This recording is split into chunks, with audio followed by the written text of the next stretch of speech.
Hello, BC Calculus students. This is Mr. Johnson, and we're going to talk about section 5.10 today. And I know that we're in chapter 8 currently, and 5.10 is a short section on improper integrals that we need in order to perform one of our convergence tests moving forward. So we take a moment here to teach you the concept of improper integrals. There are two different types of improper integrals, and we're just going to tackle type 1. You'll learn type 2 improper integrals when we actually do study chapter 5. But for right now, we need improper integrals type 1 for one of our coming up convergence tests. So we're not talking about series, we're not talking about sequences right now, we're simply talking about improper integrals. Now, a quick review of a definite integral is that you have an integral with a lower and an upper limit that are numeric in value, and your fundamental theorem of calculus is our number one way to calculate this. This is the area underneath the graph of f of x in between a and b. Let's say the antiderivative was capital F. So you would take the antiderivative of the upper minus the antiderivative of the lower, and that's called a definite integral, and a and b are numbers, are constants.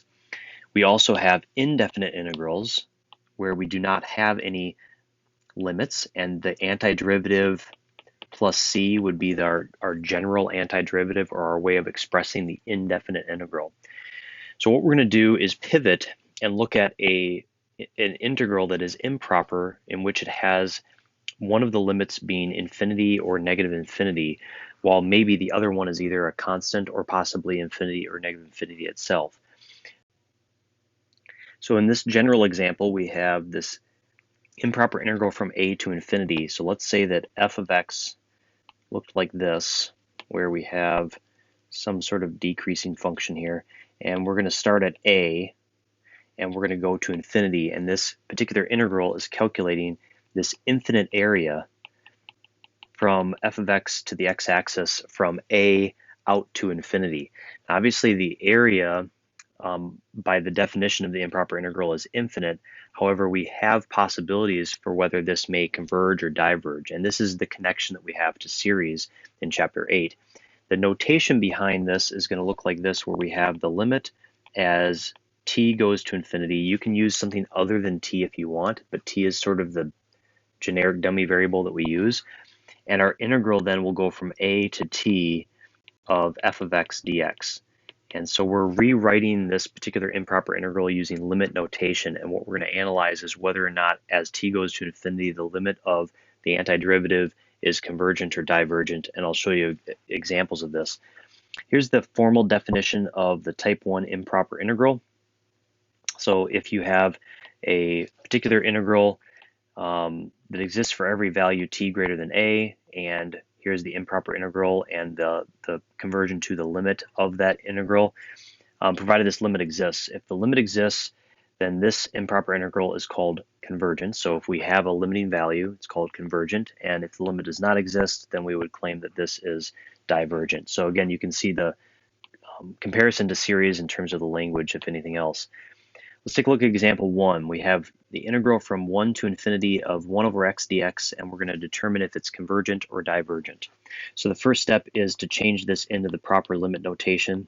So the limit as t goes to infinity of the integral from 1 to t of 1 over x dx. And our antiderivative of this one we should know by memory. It's going to be the natural log, and it is of the absolute value. However, our interval is from 1 to t, and t is infinity. So I'm just going to make this natural log of x, and we're going to evaluate from 1 to t. So we have the limit as t goes to infinity, and we're going to perform the fundamental theorem of calculus. So we have the natural log of t, the upper limit, minus the natural log of 1, the lower limit.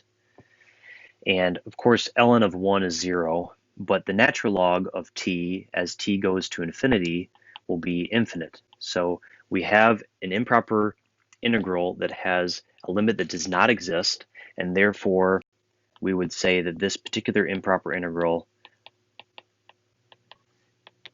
is divergent.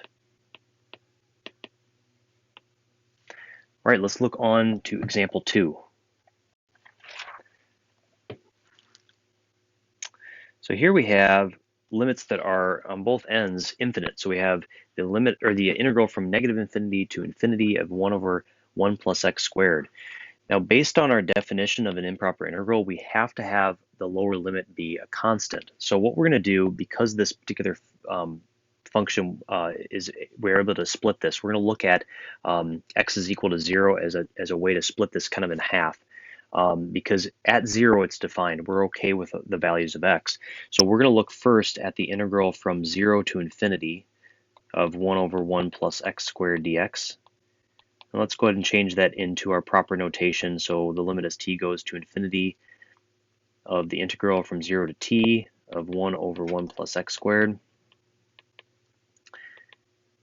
And this antiderivative you should also have memorized. This is going to be the arctangent function of x evaluated from 0 to t.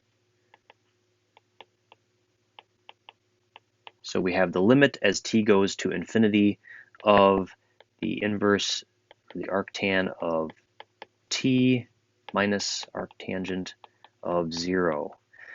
Now, I know that I've mentioned this many times before. You've hopefully seen this, but the arctangent function looks like this. It's one that you should memorize because it's asked about often. It has horizontal asymptotes at negative pi over 2 and pi over 2. So it is kind of this common limit question or even series question. So when we look at arctangent as we travel to infinity, we're going to get pi over 2. And at 0, we have 0. So this gives us a value of pi over 2. In other words, the improper integral from 0 to infinity is going to be convergent. We have to also look at the other portion of this, though. So we're going to look at the integral from negative infinity to 0 of 1 over 1 plus x squared dx. And I'm going to change that into negative 0 to negative infinity of 1 over 1 plus x squared dx, so that we have that constant as the lower limit. And that in limit notation will be the opposite of the limit as t goes to negative infinity of the integral from 0 to t of 1 plus 1 over x squared dx. And so we're going to take the antiderivative, so with limit as t goes to negative infinity, and same antiderivative. And then again, we're going to evaluate from 0 to t. This time, however, our t value is going to negative infinity. So we have negative the limit as t goes to negative infinity of arctan of t minus arctangent of 0. Okay, you can refer to the graph that I had shown you just a second ago. So if we look at arctangent as we go to negative infinity, it's negative pi over 2. Keep in mind we have this negative here because we switched the limits. So we have negative pi over 2, and of course arctangent of 0 is 0. And so we get a convergent value of pi over 2 for this one as well. And what we did was we split apart this improper integral, and so all we need to do is analyze both of the pieces that we put together. So we have pi over 2 for the first part, and we have pi over 2 for the second. And so this particular improper integral, it's kind of amazing to think about, but this particular improper integral will be convergent to pi, even though it's infinite in both directions, which is pretty remarkable. Okay, let's move on to more of a general context. So let's say we have this improper integral from 1 to infinity, and it's 1 over x to the power of p dx. So it's a very particular setup. This will pertain directly to series, because we're going to do a test in our next section called the p-series test, and it's a series that's in the form of this. And so we want to look more specifically at what happens when we have something sort of generically set up this way. So the first thing I'm going to do is just change this into our limit notation. So limit as t goes to infinity, and we have the integral from 1 to t of 1 over x to the power of p dp. Now keep in mind that, and maybe I'll just do this right now. So I'm gonna write this as the power rule. So x to the negative p dx, like that. We're gonna do the antiderivative. We have the limit as t goes to infinity of the antiderivative. So remember, the power rule, you simply add 1 to negative p, and then you divide by that new power. So here's how I'm going to write this, and you might need to pause and just think about it for a second. So we have x to the power of 1 minus p divided by 1 minus p. So again, you add 1 to the power and divide that by that new power. That's your antiderivative rule. And we're going to evaluate this from 1 to t. Now, there are a lot of variables here. Keep in mind that my limits of integration are connected to x, not to p. P is this other value that we're going to analyze in a moment. And I also want to mention that if p is equal to 1, we have some issues here, and I realize that. We'll address that in a minute, because if p is equal to 1, we would be dividing by 0, which is a problem. So we'll address that in a moment. All right, let's continue to work through this one really quickly. So we have the limit as t goes to infinity, and we have now, and again, the limits of integration are connected to x. So I have t to the power of 1 minus p divided by 1 minus p minus, and then if x is equal to 1, I simply have 1 divided by 1 minus p. And our job here is to take a look at this particular limit as t goes to infinity. And I had mentioned that if p is equal to 1, we have an issue. And if you remember from just our example 1, when we were studying this, p was equal to 1. It was this identical improper integral, but p was equal to 1, and we found that it was divergent. So if p is equal to 1, we're going to claim that this is divergent, and you can refer to example 1 if you'd like, as just sort of a little proof of that. We did it the long way. So let's consider whether or not we have a convergent or divergent improper integral if p is greater than 1. And we're going to look at this sort of, I guess, just kind of observationally. So we're looking at if p is greater than 1 in this limiting value. We don't really care about this portion at all, because that's just a number. Who cares? What we're looking at is if p is equal to something larger than 1, that means that this exponent, 1 minus a value larger than 1, would be negative. That will end up moving this t to the denominator, because it's going to give us t to the power of a negative number, which would move it down. So let's say that p was equal to 2. We would have t to the power of negative 1, and that's going to move us down to the denominator. As t goes to infinity, that would cause this term to go to 0.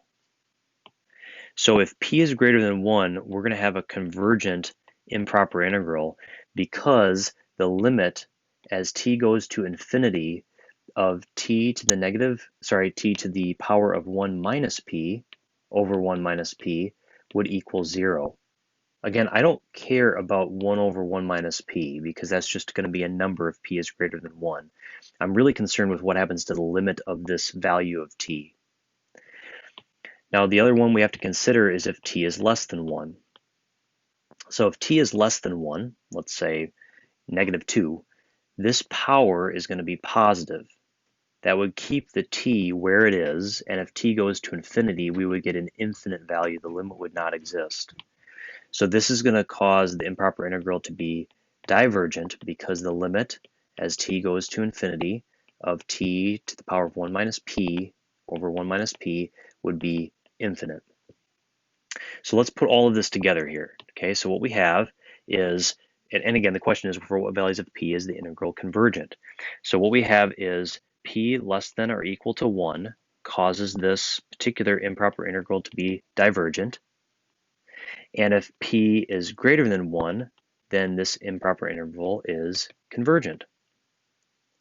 This is something that's worth memorizing, and we will clarify this as we get closer to talking about the series implications of this. This is the p-series test, and it's a really important one for us to understand and be able to utilize depending on the problem. Now we have to be really careful, because in this little section at the bottom here, it says, what about the integral from 0 to 1 of the exact same setup? Now keep in mind that what we just studied was the integral from 1 to infinity. All of a sudden, if we change the interval to be from 0 to 1, let's say that p is equal to 1. So you have this situation where your integral is from 0 to 1 of 1 over x dx, and 1 over x, if we're looking from 0 to 1, is simply this graph. And so what you're doing actually is finding the area, and we could do this algebraically using the fundamental theorem, but I'm not going to right now. This would be, for example, the area that we're determining. That's going to be infinite. That's going to be divergent. And we could do this the long way as well. That's fine. But keep in mind the antiderivative is natural log of x, and at 0 that does not exist. So this is going to cause it to be divergent. Okay. What if we have p is greater than 1? So again, we have this situation where we have 1 over x to the second, 1 over x to the third, 1 over x to the fourth, that kind of thing. We're going to have the same behavioral issue when it comes to analyzing the area of this graph. And we could do this algebraically, but we're just going to go right now with this being divergent for the same reasons as we would have at 1. Now, if p is less than 1, then what happens to this particular function is we have 1 over x to the, let's say x to the negative second. That would move this to the numerator, so it'd be x squared, and obviously a finite area is going to be possible, so this is going to be convergent. And we can do more examples of those later.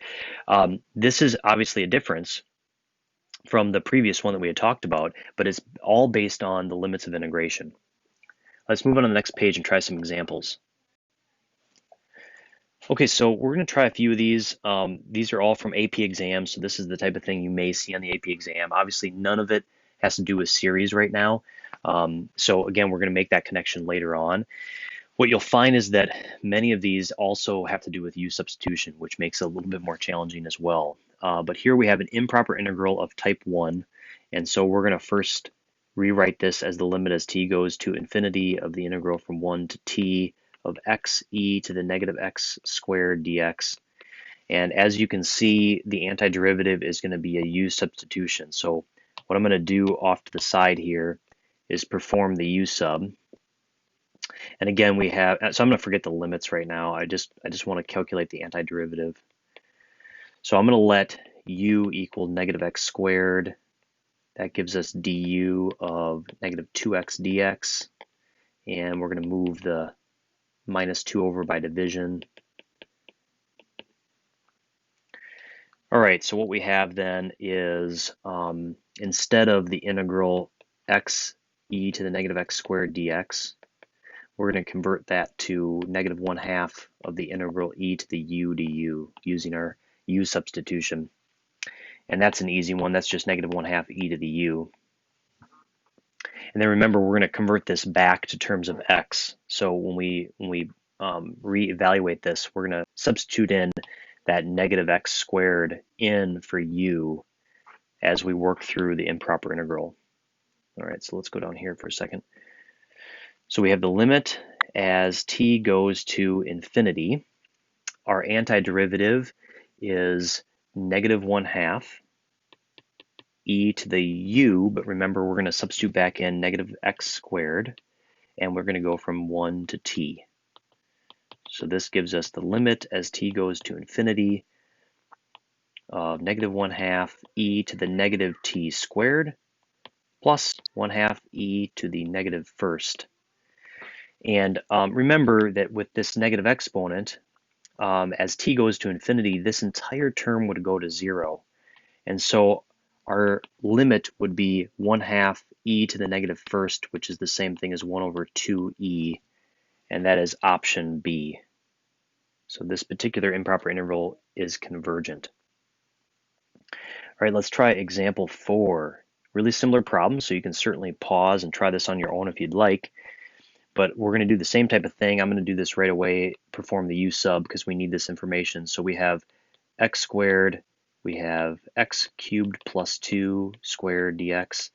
We'll let u equal x cubed plus 2. du would be 3x squared dx. And we'll go ahead and convert that into 1/3 du equal to x squared dx. So our new integral based on our substitution would be 1/3 u to the, let's do this, 1/3 1 over u squared du, and I'm going to make this 1/3 the integral u to the negative second du, just so that the antiderivative is easier. So this antiderivative would be 1/3, and then we would add 1 and divide by that value, so it would be u to the negative first over negative 1. That gives us negative 1/3. Actually, let's do this. That would give us negative 1 over 3u.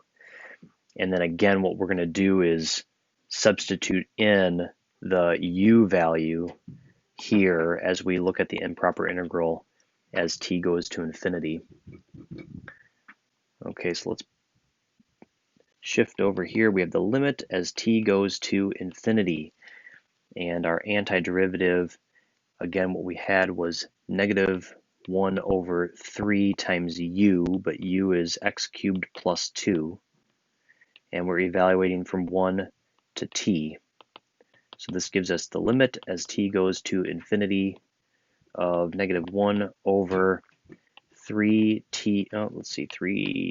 times t cubed plus 2 plus 1 over 3 times 1 plus 2. And as t goes to infinity, this term will go to 0. And we then have 1 over 3 times 3. So we have 1 over 9 as our convergent value of that limit. That's going to be option B as well. All right, let's look at one more example. And this is a connection to what we did on the previous page where we looked at those generic definitions of, again, what we're going to deem as sort of this P-series test when we talk about it in Chapter 8. So with this particular improper integral, the values of P which would cause it to diverge would be when, let's see, I'll just write divergent when P is less than or equal to 1. Again, we did that on the previous page. And with this particular integral,